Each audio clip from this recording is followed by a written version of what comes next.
नमस्ते बच्चों, कैसे हो आप सब। आज हम व्याकरण का एक नया विषय सीखेंगे। आज का हमारा विषय है अव्यय या अविकारी शब्द। अविकारी शब्द, जिन शब्दों में लिंग, वचन, कारक में परिवर्तन न हो उसे अव्यय शब्द कहते हैं। जैसे बेटा धीरे धीरे चलता है, बेटी धीरे धीरे चलती है, पिताजी धीरे धीरे चलते। इन तीनों वाक्यों में कहीं पर भी लिंग, वचन और कारक में परिवर्तन नहीं हुआ, इसके लिए इन्हें अव्यय या अविकारी शब्द कहा जाता है। अविकारी शब्द के 4 भेद होते हैं: क्रिया विशेषण अव्यय, संबंध सूचक अव्यय, समुच्चय बोधक अव्यय और विस्मयादि बोधक अव्यय। क्रिया विशेषण अव्यय, क्रिया की विशेषता बताने वाले शब्दों को क्रिया विशेषण अव्यय कहते हैं। यानी यहाँ पर हमें देखना है कि क्रिया की विशेषता कौन सा शब्द बता रहा है। जैसे बैलगाड़ी धीरे धीरे चलती है, इस वाक्य में क्रिया कौन सी है? चलती है।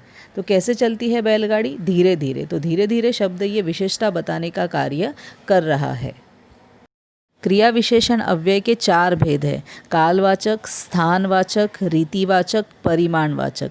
यानी पहला कालवाचक, पिताजी कल चले गए, यानी उसका काल बताने वाला जो शब्द है वो कालवाचक। फिर स्थानवाचक, यानी क्रिया कहाँ पर हुई, जैसे वह बाहर खेल रहा है। तीसरा रीतिवाचक, यानी क्रिया कैसे हुई, जैसे राम तेज़ दौड़ता है। और फिर चौथा है परिमाणवाचक, यानी उसकी क्वांटिटी, कि बच्चा बहुत रोया। कितना रोया बच्चा? बच्चा बहुत रोया। तो इन चारों प्रकारों को मिलाकर होता है क्रिया विशेषण अव्यय। क्रिया विशेषण अव्यय को और आसान तरीके से जानते हैं। जैसे कुछ पहचान बताने वाले शब्द, जैसे पहला है क्रिया कब हुई, यानी आज, कल, परसों, आजकल, अभी, तभी, अचानक, सहसा, तुरंत, फौरन। यानी ये शब्द क्या बताते हैं? उसका काल बताते हैं, यानी कालवाचक। फिर क्रिया कहाँ हुई, यानी रीतिवाचक, जैसे यहाँ, वहाँ, आगे, पीछे। फिर क्रिया कैसे हुई, धीरे धीरे, हौले हौले, बार बार। और चौथा क्रिया कितनी हुई, यानी परिमाणवाचक, जैसे बहुत, बिल्कुल, लगभग। तो ये सारे शब्द हमें मदद करेंगे क्रिया विशेषण अव्यय को आसान तरीके से पहचानने में।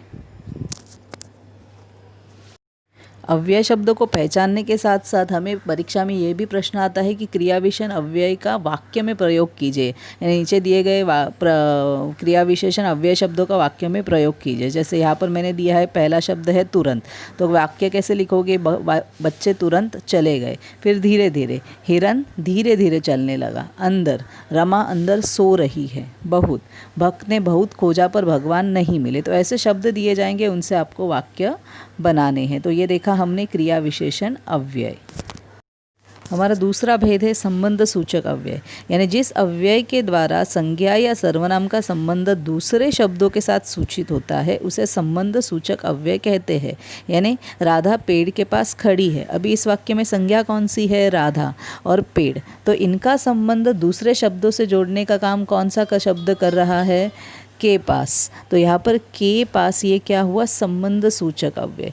जैसे यहाँ पर ध्यान में रखें कि संबंध सूचक अव्यय शब्द से पहले कुछ विभक्ति कारक ज़रूर होते हैं, जैसे का, की, के, रा, री, रे, ना, नी, ने, से। तो इन सारे शब्दों को अगर देखा जाए तो ये संबंध सूचक अव्यय में काम करते हैं। जैसे तुम्हारे सिवा मेरा कोई नहीं है, वृक्ष के नीचे बहुत छाया थी।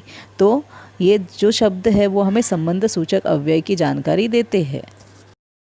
हमें इस तरह से भी प्रश्न पूछा जाता है कि संबंध सूचक अव्यय पहचानिए। जैसे पहला है धन के बिना कोई नहीं पूछता, तो इस वाक्य में संज्ञा कौन सी है? धन। और इसको बाकी शब्दों के साथ जोड़ने का काम कौन सा शब्द कर रहा है? के। तो ये के क्या हुआ? संबंध सूचक अव्यय। वैसे ही गर्मी के कारण बुरा हाल है, कुएं के अंदर शेर दिखा, मुझसे पहले तुम आ जाओ। तो इन सब वाक्यों में कोई ना कोई शब्द दूसरे शब्दों से जोड़ने का काम कर रहा है। तो ये सारे शब्द जो है, जैसे के, बिना, के, कारण, के, अंदर, ये शब्द संबंध सूचक अव्यय में आते हैं। तो इस अव्यय में आज हमने 2 प्रकार सीखे, पहला क्रिया विशेषण अव्यय और दूसरा संबंध सूचक अव्यय। बाकी के 2 प्रकार हम बाद में सीखेंगे।